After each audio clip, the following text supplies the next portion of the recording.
nosso convidado de hoje dispensa apresentações no meio do ténis e também do pádel agora, mas no ténis é uma carreira muito consubstanciada por grandes eventos realizados e também pelo desenvolvimento do ténis na região Algarvia. Pedro Frazão, obrigado por teres aceitado o nosso convite. Muito obrigado.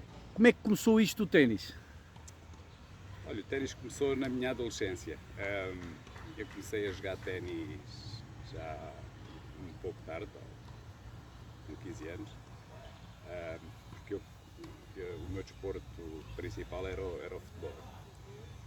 Mas dizia eu, depois comecei o ténis com 15 anos, portanto, dos 15 aos 18 conciliei as duas coisas.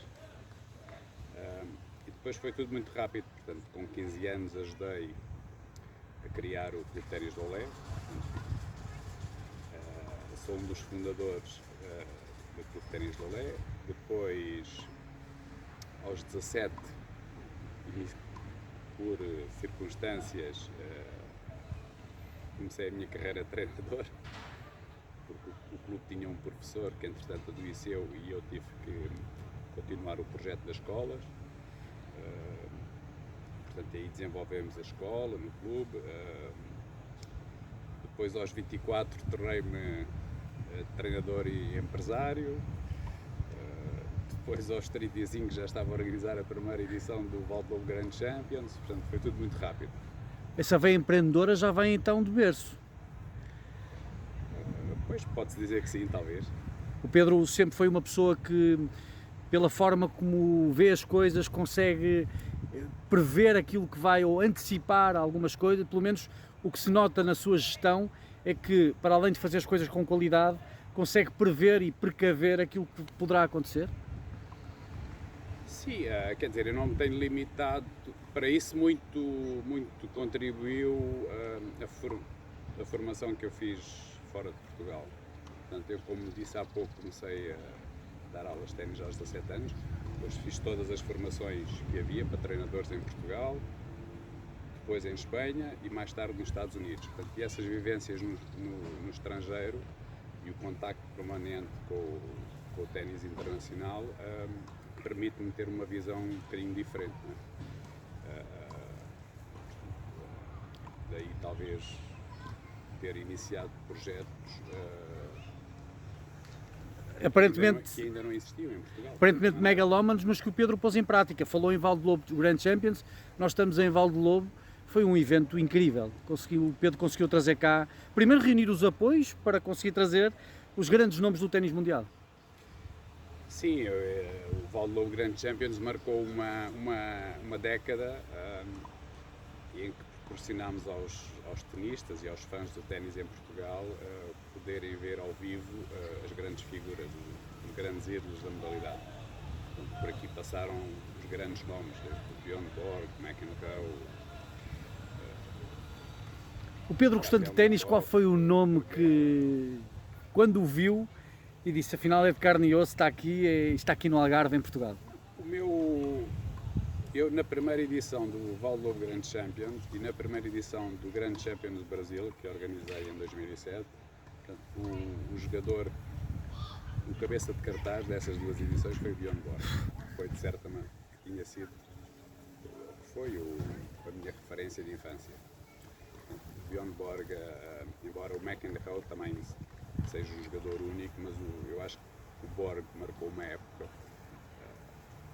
na modalidade, inclusive, portanto, o desenvolvimento do ténis, da atividade económica do ténis, deve-se muito ao Bjorn Borg. Quando eles chegam a Portugal e veem o ténis português, qual é a ideia que ficam? Conhecem o Pedro, conhecem a organização do Pedro, mas têm alguma ideia daquilo que se passa cá dentro, neste retângulo? Sim, eles conhecem Portugal por outras razões, não só pelo ténis, não é? E perguntam-me sempre qual a situação atual do ténis português, etc. Portanto, a ideia que eles têm é que nós temos todas as condições para podermos fazer um bom trabalho e sermos um país com tradição no ténis. Não o somos mais, mas isso tem a ver com outras razões, quanto a mim. Mas sim, a opinião geral é muito positiva.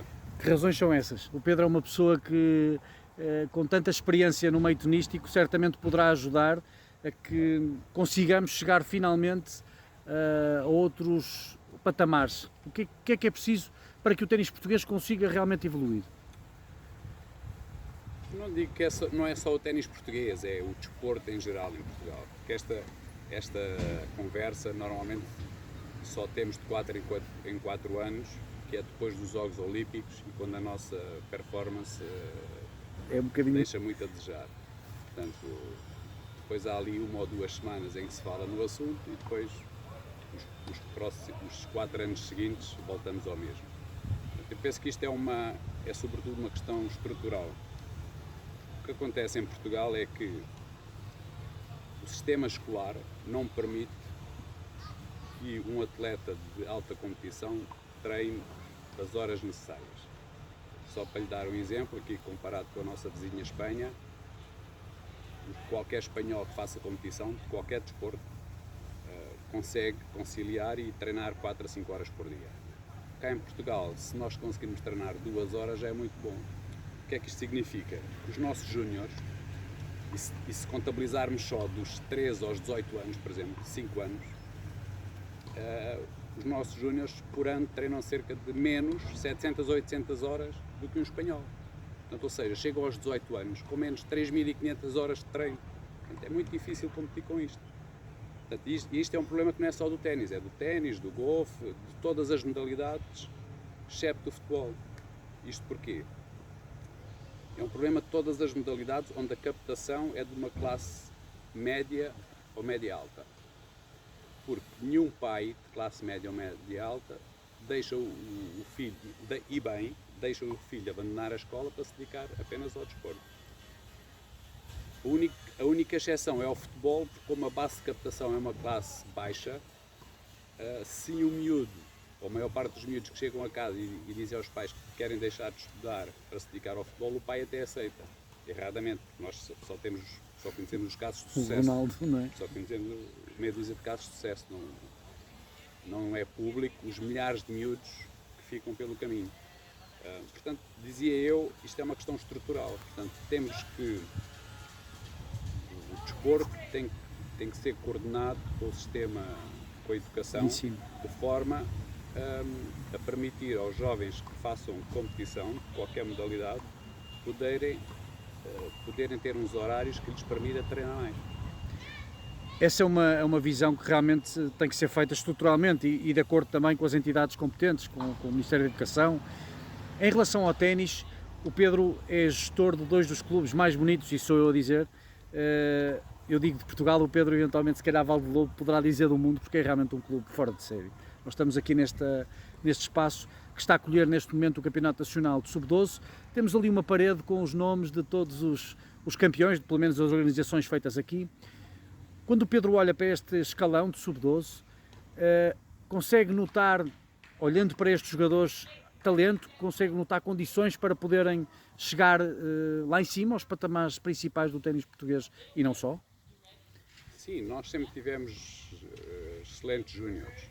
Quando digo júniores é até aos 14 anos, digamos assim. A partir daí é que começa-se a notar a diferença de carga horária, portanto, de treino.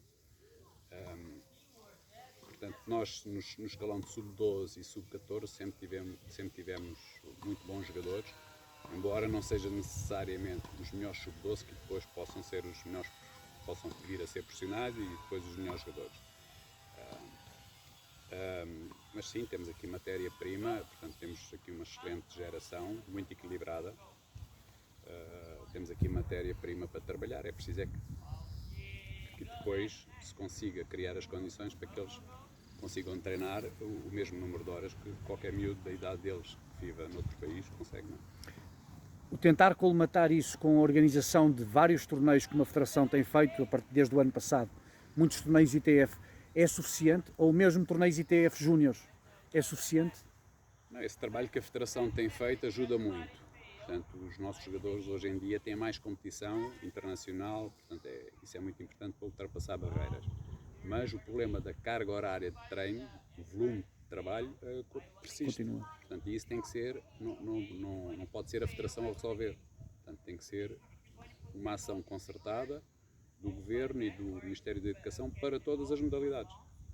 já faz sentido nas grandes cidades do país, por exemplo, Lisboa, Porto, Coimbra, Faro, termos, por exemplo, um liceu inteiramente para desportistas, em que havia uma ou duas turmas em cada ano, no nono, décimo, só com desportistas, com 4 ou 5 do ténis, 4 ou 5 do futebol. Como já acontece com a música, por exemplo, o ensino integrado. Exatamente. Portanto, faz todo o sentido. Agora, isto é uma vontade política e, portanto, o desporto tem sido muito penalizado por isso, porque hoje em dia todos os países o têm e não há razão para que Portugal não tenha. Quando o Pedro vê, por exemplo, tivemos o caso de, penso que terá sido pioneiro, o primeiro português a ir para os Estados Unidos estudar foi Nuno Delfino nos anos 80 para os Estados Unidos, para os Estados Unidos estudar. Agora vemos muitos, proliferam o número de jogadores que vão para os Estados Unidos. Parece-lhe uma boa medida para tentarem evoluir e ao mesmo tempo estudarem? Sim, é uma ótima medida, portanto, e é a única alternativa para os jogadores que não são ainda potenciais profissionais para entrar no circuito, poderem conciliar o ténis com os estudos. Portanto, hoje em dia eles conseguem terminar a universidade com 21, 22 anos, portanto vão muito a tempo depois de tentar uma carreira internacional. E nós temos aqui bons exemplos, portanto, o João Monteiro, o Nuno Borges, portanto, fizeram o seu percurso nas universidades americanas. O nível é muito forte, portanto, o nível do universitário não deve nada ao nível dos futures que se joga por esse mundo fora. Portanto, e hoje eles têm uma licenciatura que lhes permite mais tarde, portanto, ter uma carreira e agora estão com 21, 22, 23 anos, vão muito a tempo tentar ainda uma carreira internacional no ténis. Uma das situações que mais temos encontrado é de jogadores deste campeonato que vêm de zonas mais recônditas de Portugal, a Covilhã, enfim, são obrigados a fazer muitos quilómetros, ou ao contrário, daqui do Algarve, a irem jogar ao norte. O Pedro acha que neste momento há a possibilidade de alterar um pouco isto, ou seja, de permitir que uma criança que mora na Covilhã consiga ter as mesmas oportunidades que alguém do Porto ou em Lisboa, ou alguém de Faro? Isso é difícil porque os jogadores, para evoluírem, não há quórum nessas regiões mais pequenas e os jogadores, para evoluírem, têm que treinar entre eles. Portanto, tem que se criar grupos e obviamente que esses que são de fora têm que se juntar aos outros. Portanto, têm que criar grupos e aí vão puxando uns pelos outros. Acha que as associações regionais poderão ter um papel importante neste sentido? Sim, mas mesmo assim não há quórum. Portanto, eu acho que o que faz sentido é o que temos, um Centro Nacional de Treino agora em Lisboa e eventualmente mais tarde no Porto. Eu penso que isso resolvia o nosso problema em Portugal. Voltando aos eventos, o Pedro organiza eventos desportivos há muito tempo e sempre com uma qualidade acima da média. Essa é uma forma de conseguir cativar todos aqueles que apoiam e investem nestes torneios, seja de ténis ou pádel? Eu tento, obviamente que nós sabemos fazer um evento bem organizado, mas depois isto também tem muito a ver com os orçamentos que temos ao nosso dispor, não é? Nem sempre o dinheiro é sinal de qualidade. Exato, mas dentro do orçamento que nós conseguimos reunir, portanto, tento fazer as coisas o melhor possível, obviamente. Quando organiza um evento aqui no Algarve, quem ganha não é apenas, nesse caso, o evento em si, mas também a região algarvia. O turismo continua a ser muito importante para o ténis aqui no Algarve? Sim, mas neste caso do ténis nacional estamos a falar de uma comunidade residente. Portanto, estamos a falar de jogadores portugueses ou de estrangeiros residentes em Portugal. O turismo, o ténis de turismo portanto, é turismo, é uma atividade paralela, digamos assim, que não está enquadrada neste contexto. Quando o Pedro olha para o ténis, e voltando novamente aqui a este campeonato nacional que está a decorrer, estamos numa fase decisiva, em que vamos encontrar as finalistas e os finalistas dos vários quadros. Notamos que alguns dos jogadores têm o acompanhamento dos pais, outros dos treinadores. Qual é o papel, o Pedro que é treinador há tantos anos, qual é o papel dos pais nesta equação? Penso que o papel dos pais é muito importante, mas são papéis diferentes, portanto, e às vezes um ou outro problema que surge é quando os pais tentam fazer o papel de técnicos ou exigem que os técnicos façam o papel de pais, ou vice-versa. Eu acho que o técnico o treinador tem o seu papel, o pai tem o seu papel, e para que resulte, ambos têm que estar articulados. Portanto, por muito bom que o treino seja, se depois o miúdo, quando vai para casa, não se alimenta e não se descansa corretamente, não serve muito. E vice-versa, pode descansar bem, pode alimentar-se bem, pode estudar bem, pode ter um bom enquadramento familiar, mas depois, se não treina bem, também não vamos lá. Portanto, isto tem que ser aqui uma conjugação de esforços, e por isso é que é muito importante a coordenação entre o treinador e a família. Com alguns treinadores que tenho falado durante este campeonato, muitos deles dizem, e o Pedro foi treinador e levou alguns jovens ao GUF e a Lisboa nos anos 80, que este campeonato é um campeonato que é também uma festa. Este tipo de organização também prima por isso, e nota-se a alegria das crianças, destas amizades. As amizades no ténis ficam para a vida? Eu penso que sim, muitas, e esse é o caso disso, não é? Eu penso que sim, o ténis permite isso. É um desporto individual, os miúdos... Portanto, o desporto individual, teoricamente, está em desvantagem relativamente aos coletivos, nesse aspecto de fomentar amizades. Mas, por outro lado, consegue colmatar porque eles fazem muitos torneios durante o ano juntos. Portanto, eles encontram-se regularmente e jogam muitas vezes uns contra os outros. Portanto, é uma amizade diferente. Enquanto nós, nos desportos coletivos, a amizade restringia-se mais à nossa equipa e fazíamos poucas amizades fora da nossa equipa. Aliás, os outros eram tidos às vezes como adversários, obviamente como adversários, mas não há impedimento para que sejam também amigos. Aqui no ténis, eles jogam sempre, portanto têm sempre um adversário, não há o espírito de equipa, não é? E portanto essas amizades são muito salutares.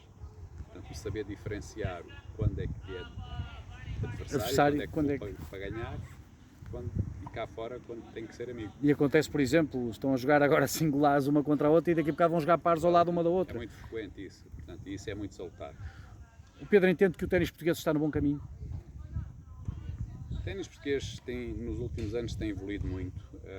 Os treinadores portugueses também têm muito mais informação do que na nossa época. Daí eu, como dizia há pouco, quando comecei a minha carreira de treinador, sentir a necessidade de ir para o estrangeiro, porque cá em Portugal a informação que nós tínhamos era muito limitada. Portanto, dizia, os treinadores hoje têm muito mais informação, estão melhor preparados, os clubes estão melhor apetrechados. Só falta realmente aquela coordenação com a educação de forma a permitir que os miúdos possam treinar mais horas, porque senão aí podemos estar a falar de todos os detalhes, mas está-nos a faltar o principal, percebe? Portanto, e aí é difícil de fazer um bom trabalho quando falta a parte principal, que é a carga horária, que faz toda a diferença. Não é? Uma última questão, uma vez que fala disso, e eu estou plenamente de acordo, acha que a parte de interação entre vários desportos poderá ajudar e alertar a tutela para esta situação? Eu penso que sim, que as federações têm que se juntar e têm que se bater por isto, mas isto é um trabalho difícil, porque eu vou agora dizer uma coisa que pode não ser muito popular, mas eu penso que em Portugal o sistema escolar está feito para os professores e não para os alunos. Portanto, e aí está tudo dito. Portanto, há que desmontar estes interesses instalados. A escola é para os alunos, em primeiro lugar. Obviamente que os professores têm um papel importantíssimo, mas não são a prioridade número um. Portanto, a prioridade número um são os alunos e temos que desmontar isto e criar um sistema novo. Muito bem. Pedro, parabéns pelo que tem feito, não só no ténis, mas agora também no pádel aqui no Algarve, e obrigado por este bocado. Eu acho que é muito importante, as mensagens que deixou são importantes para refletir. Muito obrigado.